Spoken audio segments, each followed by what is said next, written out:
KVR news 9 కి స్వాగతం. ఈ రోజు వార్తలోని ముఖ్యాంశాలు మీకోసం.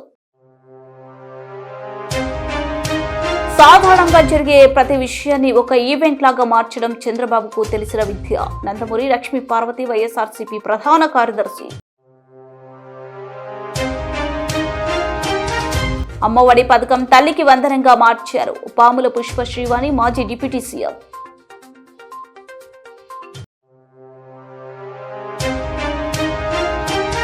విలేకరుల సమావేశంలో మాజీ ఎమ్మెల్యే బొల్ల బ్రహ్మనాయుడు ఘాటు వ్యాఖ్యలు.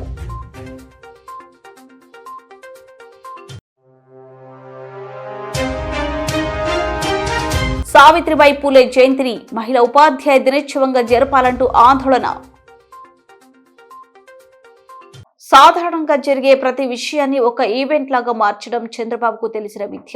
నాడు నేడు విద్య జగన్ ప్రభుత్వ స్కూళ్లను ఆధునీకరిస్తే అక్కడికి వెళ్లి చంద్రబాబు లోకేష్ ఈవెంట్ చేస్తున్నారు. నందమూరి లక్ష్మీ పార్వతి వైఎస్ఆర్సీపీ ప్రధాన కార్యదర్శి. FRBM పరిధి కూడా దాటిపోయింది, ఇక అప్పు అనేది ₹1 కూడా రాదు అంటూ ఇక తన నిస్సహాయత అంటే ఎప్పుడైనా గత 5 సంవత్సరాల్లో జగన్మోహన్ రెడ్డి గారు ఏనాడైనా అన్ని పథకాలు అమలు చేస్తూ నవరత్నాలన్నీ కూడా అమలు చేస్తూ ఏ ఒక్క రోజైనా ఈ భేద పలుకు పలికారా? సాధారణంగా జరిగేటువంటి ప్రతిదాన్ని కూడా తన పబ్లిసిటీ కోసం తనకు అనుకూలంగా ఒక ఈవెంట్ గా మార్చడం అనేది చంద్రబాబుకి ఫస్ట్ నుంచి ఉన్నటువంటి విద్య, అతనికి అబ్బినటువంటి విద్య అది. అదే విధానంలో ఆ రోజు అట్లా చేసి పాపం 29 మంది ప్రాణాలు గాల్లో కలిసిపెట్టి చేశాడు ఈ మహానుభావుడు ఇతని షో కోసం. అదేవిధంగా ఇప్పుడు కూడా మళ్ళీ ఈవెంట్ ప్రారంభించారు. నాడు నేడు స్కూలు అద్భుతంగా జగన్ గారు దాన్ని ఆధునీకరణ చేస్తే నిన్న అదే స్కూల్కి వెళ్ళి ఇది తండ్రి ముందు కొడుకు పోయాడు, విద్యాశాఖ మంత్రి అట ఆయన. నాకైతే ఉండదు విద్యాశాఖ అవిద్యా మంత్రి వచ్చాడని అనుకుంటాను నేను ఎప్పుడూ కూడా. విద్యాశాఖ కరెక్ట్ మినిస్టర్ రాలేదు, అందువల్ల ఎంత కుంటుపడిపోయింది. స్కూల్స్ లో పిల్లలు వెళ్తున్నారా అండి? ఎంత శాతం? దాదాపుగా 1/4% పిల్లలంతా తగ్గిపోయారు. వచ్చిన దగ్గర నుంచి విద్యా వ్యవస్థ సర్వనాశనం అయిపోయింది. నిన్న కూడా ఈ భామిని స్కూల్లో ఒక ఈవెంట్, దానికి షో ప్లాన్ చేశారు. చక్కగా సెట్టింగ్ వేశారు, భారీ సెట్టింగ్. ఏదో రాజు వెడలే రవితేజములరా అన్నట్టుగా ఈ రాజుగారు బయలుదేరారు పెద్ద గొప్పగా, ఏదో ఈ విద్యా వ్యవస్థ అంతా తన భుజాల మీద మోస్తున్నట్టుగా, తను చాలా కష్టపడుతున్నట్టుగా, చెమట దుడుచుకుంటూ నానా ఇబ్బంది 18 గంటలు నేను వీళ్ళ కోసమే పనిచేస్తున్నా అన్నట్టు ఫోజ్ ఇచ్చుకుంటా ఆ విధంగా ఆయన వస్తే ఆయన వెళ్ళారు. అది మామూలుగా ఏంటి, PTM అంటే పేరెంట్స్ టీచర్స్ మీటింగ్. అది సర్వసాధారణంగా అన్ని ఎప్పుడు కూడా జరిగేటువంటిది. దానికి అంత పెద్ద షో ఎందుకండి, అంత పెద్ద పబ్లిసిటీ ఎందుకు? మనకి డిజిటల్ బోర్డు ఎవరిదంటే జగన్మోహన్ రెడ్డి గారు ఏర్పాటు చేసింది స్కూల్లో. ఆ బోర్డు దొరకలేదేమో అప్పటికప్పుడు వాళ్ళకి, అదే తీసుకొచ్చి పెట్టుకున్నారు. అలాగే బెంచెస్, మళ్ళీ ఆ బెంచెస్ కూడా స్కూల్లో బెంచెస్ తీసుకొచ్చి అక్కడ ఏర్పాటు చేసుకున్నారు. వాటిని చూసినట్టుగా ప్రజాధనాన్ని దుర్వినియోగం చేసుకుంటూ మీరు విహారయాత్రలు చేస్తున్నారు. అసలు ఇంత అసమర్థుల్ని ప్రపంచ రాజకీయ చరిత్రలో ఇంతవరకు ఎవరు కూడా చూడలేదండి. అమ్మఒడి పథకం తల్లికి వందనంగా మార్చారు. మా హయాంలో 83 లక్షల మంది తల్లులకు జగన్ అమ్మఒడిచ్చారు. అందులో 10 లక్షల మందికి కోత పెట్టారు. ఫీజు రియంబర్స్మెంట్ పథకం ఈ డిసెంబర్తో కలిపి 8 త్రైమాసికలు పెండింగ్ పెట్టారు. ఫీజుల నియంత్రణ లేకపోవడంతో విద్యార్థుల తల్లిదండ్రులు పీల్చి పిప్పి చేస్తున్నారు. ప్రైవేట్ సంస్థలో పాముల పుష్ప శ్రీవాణి మాజీ డిప్యూటీ సీఎం. గతంలో జగన్మోహన్ రెడ్డి గారి ప్రభుత్వంలో 83 లక్షల మంది తల్లులు ఉన్నారు. As per records, government records ప్రకారం 83 లక్షల మంది తల్లులు ఉన్నారు. ఈ రోజు మీరు తల్లికి వందనం ఇచ్చింది కేవలం 66 లక్షల మంది తల్లులకు మాత్రమే ఇచ్చారు. అంటే సుమారుగా 17 లక్షల మంది తగ్గిపోయారు. పోనీ ఆ 66 లక్షల మందికైనా పూర్తిగా ఇచ్చారా? కేవలం మీరు ఇచ్చింది 63 లక్షల మంది 63 లక్షల పైచులకు మాత్రమే ఇవ్వడం జరిగింది. అంటే సుమారుగా 3 లక్షల మందికి 2,50,000 పైచులకు తల్లులకి కోత పెట్టారు. అంటే మీరు రిలీజ్ చేసిన బడ్జెట్ 10,090 కోట్లు, అందులో మీరు ఇచ్చిందంతా 8,002 కోట్లు, 8,200 కోట్లు. అంటే సుమారుగా 1,800 కోట్ల రూపాయలు కోత విధించారు. దీనికి సమాధానం చెప్పండి. అందరి తల్లులకి ఇస్తామని చెప్పింది ఎలక్షన్కి ముందు మీరే కదా, కానీ ఈరోజు ఎందుకు కోత విధించారని మేము ప్రశ్నిస్తున్నాం. దానికి సమాధానం ఉండదు. అదేవిధంగా ఫీజు రియంబర్స్మెంట్ పథకం 8 క్వార్టర్స్ ఈ డిసెంబర్కి జనవరి 2024 జనవరి నుంచి ఎలక్షన్ దగ్గరికి వచ్చిన దగ్గర నుంచి ఈ డిసెంబర్ వరకు 8 క్వార్టర్స్. ప్రతి క్వార్టర్కి సుమారుగా 700 కోట్లు వేసుకుందాం. అంటే ఎంతండి? 5,600 కోట్లు. 5,600 కోట్లు ఫీజు రియంబర్స్మెంట్లో మీరు చెల్లించింది కేవలం 700 కోట్లు మాత్రమే. అంటే 4,900 కోట్ల రూపాయలు బకాయిలు పెండింగ్. అలాగే వసతి దీవెన 1,100 కోట్లు సంవత్సరానికి, 2 సంవత్సరాలు కలిపి 2,200 కోట్లు. 4,900 కోట్లు 2,200 కోట్లు కలిపితే 7,100 కోట్లు ఫీజు రియంబర్స్మెంట్ పథకాన్ని పెండింగ్ పెట్టినటువంటి ప్రభుత్వం ఈ కూటమి ప్రభుత్వం. ఈరోజు విద్యార్థులు పాస్ అవుట్ అయ్యి సర్టిఫికెట్స్కి వెళ్తుంటే తల్లిదండ్రులు ఫీజు కడితేనే కానీ సర్టిఫికెట్స్ ఇవ్వమని చెప్తే పాప నానా కష్టాలు పడి అప్పులు చేసి ఫీజులు కట్టి సర్టిఫికెట్స్ తెచ్చుకున్నారు. ఈ మాట వాస్తవం కాదు అడగండి. గతంలో ఫీజు నియంత్రణ మండలి అనేది ఉండేది, కానీ ఈరోజు అది రద్దు చేసి ప్రైవేటు సంస్థలు ఇష్టం వచ్చినట్టు ఫీజులు పెంచుకోండి అని చెప్పేసి ఈరోజు గేట్లు ఎత్తేసినటువంటి ప్రభుత్వం. ఒక ఎంప్లాయీ మనం నాతో చెప్పారు, అమ్మ గతంలోని నా కొడుక్కి 50,000 రూపాయలు ఫీజు కట్టాను, ఈరోజు 75,000 రూపాయలు చేశారు సడన్ గా అని చెప్పారు. అంటే 50% ఫీజు పెంచేశారు. ఎందుకంటే ఫీజులకు సంబంధించినటువంటి నియంత్రణ కమిటీ అనేది లేదు కాబట్టి. ఈరోజు పిప్పి పీలుస్తున్నారు, రక్తం పీలుస్తున్నారు పేద తల్లిదండ్రుల దగ్గర. కూటమి ప్రభుత్వం ఏర్పడినప్పటి నుండి వినుకొండలో అస్తవ్యస్త దౌర్జన్య పాలన సాగుతుందని వైఎస్ఆర్ కాంగ్రెస్ పార్టీ పిఎస్సి సభ్యులు వినుకొండ మాజీ శాసనసభ్యులు బొల బ్రహ్మనాయుడు విలేకరుల సమావేశంలో తీవ్రంగా విమర్శించారు. వారు మాట్లాడుతూ కల్తీ ఎరువులు, నకిలీ పురుగు మందులు వ్యాపారం వినుకొండలో విస్తృతంగా జరుగుతున్నాయి. స్థానిక అధికార పెద్దలు ఇద్దరు నోరు మెదపడం లేదు. భూ ఆక్రమణలు శరవేగంగా జరుగుతున్నాయి. అన్ని పత్రాలు ఉన్న చట్టబద్ధ భూముల్లోకే రాత్రులు చొరబడి గోడలు కడుతున్నారు. ఈ అరాచకాన్ని మేం అడ్డుకుంటామని స్పష్టం చేశారు. నకిలీ ఎరువులు అధికారుల మౌనం. డిఏపి ఎరువుల ద్వారా 1,800 రూపాయలు దాటిన జీవిగా ఉన్న ఎమ్మెల్యే జీవి మాత్రం అధికారులను అడగలేని పరిస్థితిలో ఉన్నారని బొల్ల తీవ్రంగా వ్యాఖ్యానించారు. ఆర్టీసీ కార్గో పార్సల్స్ ద్వారా వస్తున్న నకిలీ పురుగు మందులను అధికారులు పట్టుకున్నా వాటి వెనుక ఉన్న వారి గురించి ఆరా తీయడానికి స్థానిక ఎమ్మెల్యే సాహసం చేయలేకపోతున్నారని విమర్శించారు. వాస్తవ పరిస్థితులు అయితే ఆయన మందులు అమ్మాలని, ఆయన ఎరువులు అమ్మాలని, ఆయన గుళికలు అమ్మాలని, ఆయన గుల్లకమ్మ ఇసుక అమ్మాలని, ఆ గుల్లకమ్మ ఇసుక ఎట్లా అమ్మాలా అంటే మమ్మల్ని ఇసుక అమ్ముకున్నాడని చెప్పాడు. మేము ఇసుక అయితే అమ్ముకోలేదయ్యా. సరే అమ్ముకున్న ఇసుకే అమ్ముకున్నాం అనుకో, నీ మాట ప్రకారమే పోదాం. నువ్వు ఇసుకని ఇసుకగా అమ్ముకో, నీకు ఇసుక్కి రంగేసి గులకలు చేసి అమ్ముకుంటున్నారు అని అభియోగం. నేనంటలా, ప్రజలు చెప్తున్నారు, ప్రజలు అంటున్నారు. ఇవన్నీ ఒక పక్క. 2,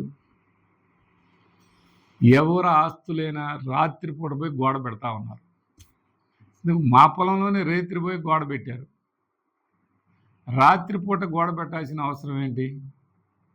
నిజంగా మీ పొలం అయితే మీరు పగలు సర్వేర్ని తీసుకురండి, మీ అధికారులే, మీ ఎంఆర్ఓనే, మీ వాళ్ళే వస్తే మొత్తాన్ని అక్కడుండి పెట్టించండి. మీరు పాలన అనేది పక్కన పెట్టారు మిస్టర్ ఆంజనేయులు గారు. ఇవాళ మా పొలాన్ని లేదు, ఎవడైతే లోకోగా ఉన్నారో వాళ్ళ పొలాల్లో గోడలు పెట్టడం, ఆక్యుపేషన్లు చేసుకోవటం, అది నా పొలం అని చెప్పుకోవటం, ఇది మీ నైజం మార్చుకోవాల్సిన అవసరం ఉంది ఆంజనేయులు గారు అని ఈ సందర్భంగా తెలియపరుస్తున్నాను. ఆంజనేయులు గారు, మీరు ఈ మధ్యకాలంలో మీరు ఏది ఈ మధ్య చెప్తున్నారు, మీరు చేసే ఎన్ని తప్పులు, చెప్పే ఎన్ని నీతులు. మీరు తప్పులు చేస్తూ ఎదుటి వాళ్ళ మీద నెపం వేయటం ఎందుకు వచ్చిందంట? ఇది వాస్తవాలుగా మంచిగా పాలన చేయి, ఎవరు కాదనలేదు. ఇవాళ నువ్వు తేపగా చెప్తూ ఉంటావు. బ్రహ్మాండంగా 160 కోట్లతోటి చెరువుని బ్రహ్మాండమైన కార్యక్రమం చేద్దామంటే ఈయన చేయలేదు అని చెప్పాడు. నేను చేసింది ప్రజలందరికీ నీళ్లు అందాలని చెప్పి నేను కేవలం 60 లక్షలతోటి 50 ఎకరాల చెరువుని 272 ఎకరాలు చేశాను. చేపలోళ్ళు ఎవరైతే ఉన్నారో చేపలన్నీ తీసేసి చేపల్ని పక్కకు పెట్టి చేపల చెరువుగా వాడుకునే వాళ్ళని మా మనుషులను కూడా చూడకుండా పక్కన పెట్టి అది మంచినీటి చెరువుగా ఏర్పాటు చేశాం. మీరు అప్పట్లో యలమందరావు గారు ఏదో చెరువు చేశారు, ఆయన కొంత మేరకు చేశాడు. ఆ తర్వాత వచ్చినటువంటి వాళ్ళు మంచి పాలన ఉండాలని మీరు మీ ఎమ్మెల్యే మీ చైర్మన్లు మీరు చెప్తూ ఉంటారు. మీరు ఏం చేశారు అని అంటే నేను మంచినీళ్ళు పోసాను, పార్వతీ పరమేశ్వరులాగా మేము బొమ్మలు వేయించుకున్నాం అని చెప్తారు. మంచినీళ్ళు పోసారని దాంట్లో ట్యాంకర్లతోటి పోయటం కాదు, అది టెంపరవరీగా కార్యక్రమం చేసాం.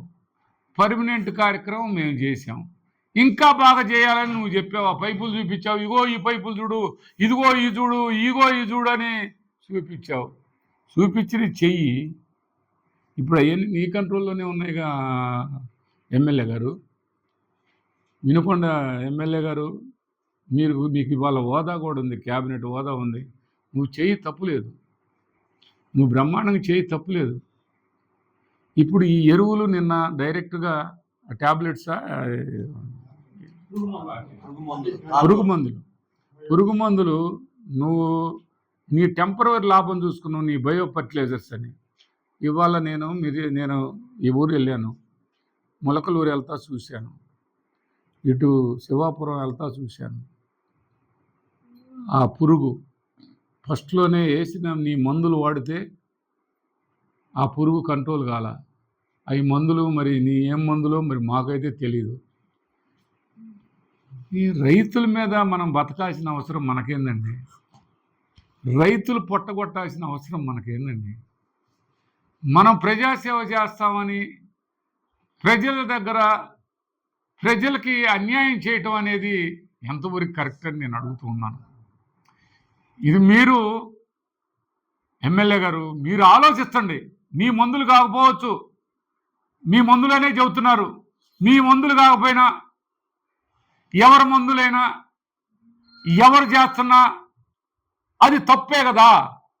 ఆ తప్పుని మీరు ఎందుకు సమర్థిస్తున్నారు అని అడుగుతూ ఉన్నాను. ఆ తప్పుకి ఎందుకు అధికారులు స్పందించట్లేదని అడుగుతూ ఉన్నాను. అధికారులు ఎక్కడ స్పందిస్తారు?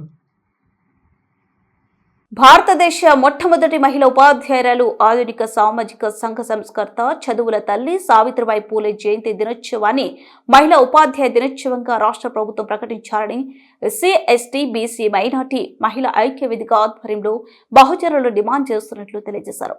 తెలంగాణ రాష్ట్ర ముఖ్యమంత్రి రేవంత్ రెడ్డి సావిత్రిబాయి పూలే జయంతి దినోత్సవాన్ని మహిళా ఉపాధ్యాయ దినోత్సవంగా 2024 సంవత్సరంలో అధికారికంగా ప్రకటించారని, కానీ మన రాష్ట్రంలో మాత్రం సావిత్రిబాయి పూలే జయంతి ఉత్సవాన్ని మహిళా ఉపాధ్యాయ దినోత్సవంగా ప్రకటించకుండా బీసీల పట్ల, మహిళల పట్ల మన రాష్ట్ర ప్రభుత్వం వివక్షత చూపుతుందని స్పష్టంగా తెలుస్తుందన్నారు. ధర్నా కార్యక్రమంలో ఆ సంఘం నాయకులు పట్నం రాజేశ్వరి, నంది, విజయలక్ష్మి, శేషఫణి తదితరులు పాల్గొన్నారు. నిర్వహించాలి సావిత్రిబాయి పూలే, ఫాతిమా షేక్ జయంతులను కేంద్ర రాష్ట్ర ప్రభుత్వాలు అధికారికంగా, మహిళా ఉపాధ్యాయ సావిత్రిబాయి పూలే జయంతిని అధికారికంగా,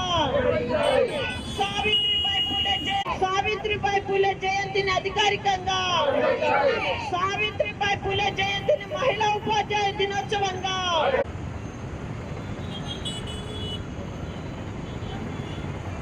ప్రభుత్వాలు సావిత్రిబాయి పూలే జయంతిని మహిళా ఉపాధ్యాయ దినోత్సవంగా ప్రకటించాలి. మహిళా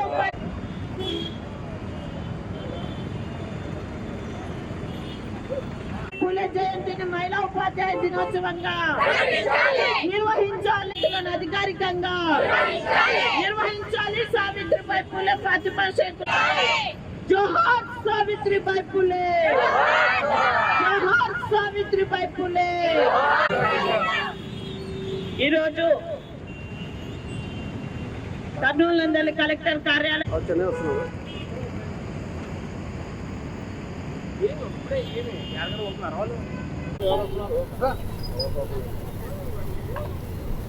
ఈరోజు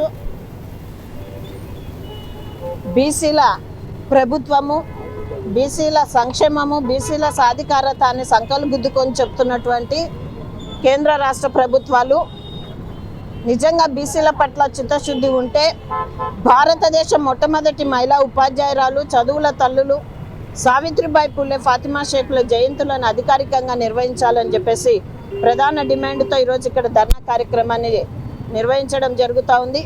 అలాగే మొట్టమొదటి మహిళా ఉపాధ్యాయురాలైనటువంటి చదువుల తల్లి సావిత్రిబాయి పూలే జయంతిని మహిళా ఉపాధ్యాయ దినోత్సవంగా ఈ రాష్ట్ర ప్రభుత్వము ప్రకటించాలని ఎస్సీ ఎస్టీ బీసీ మైనార్టీ మహిళా ఐక్యవేదిక తరఫున, బహుజన నాయకుల తరఫున డిమాండ్ చేస్తూ ఉన్నాము. ఎందుకంటే గత సంవత్సరము తెలంగాణ గౌరవ ముఖ్యమంత్రి వర్యులు రేవంత్ రెడ్డి గారు మహిళా ఉపాధ్యాయ దినోత్సవంగా సావిత్రిబాయి పూలే జయంతిని జనవరి 3న ప్రకటించడం జరిగింది. మళ్ళీ ఈరోజు ఇక్కడ జనవరి 3కు ఈ సంవత్సరం కూడా మన ఆంధ్రప్రదేశ్ రాష్ట్ర ముఖ్యమంత్రి వర్యులు కూడా మహిళా ఉపాధ్యాయ దినోత్సవంగా సావిత్రిబాయి పూలే జయంతిని ప్రకటించాలని తెలియజేస్తా ఉన్నాం. అలాగే ఇక్కడ ఉన్నటువంటి పూలే సర్కిల్లో మహాత్మా జ్యోతిబా పూలే, సావిత్రిబాయి పూలే విగ్రహాలు పెట్టినారు, కానీ కనీసం ఆ సర్కిల్ డిజైన్ మార్చమని మేము పాత కలెక్టర్ రంజిత్ బాషా గారు ఉన్నప్పుడు చెప్పినాము. ఇంతవరకు ఆ డిజైన్ మార్చలేదు. కనీసం పూలదండ వేసి అక్కడ ఒక 3-4 ఫోటోలు దిగడానికి కూడా ఆ సర్కిల్ అనుకూలంగా లేదు అని చెప్పేసి పదే పదే చెప్పినా కూడా మారుస్తాం అనుకుంటూ వార్తలు ముగించే ముందు ముఖ్యాంశాలు మరోసారి. సాధారణంగా జరిగే ప్రతి విషయాన్ని ఒక ఈవెంట్ లాగా మార్చడం చంద్రబాబుకు తెలిసిన విద్య. నందమూరి లక్ష్మీ పార్వతి, వైఎస్ఆర్సీపీ ప్రధాన కార్యదర్శి. అమ్మఒడి పథకం తల్లికి వందనంగా మార్చారు పాముల పుష్ప శ్రీవాణి, మాజీ డిప్యూటీ సీఎం.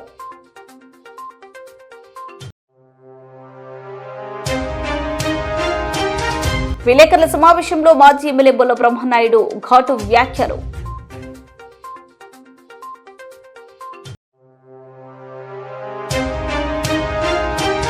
సావిత్రిబాయి పూలే జయంతిని మహిళా ఉపాధ్యాయ దినోత్సవంగా జరపాలంటూ ఆందోళన.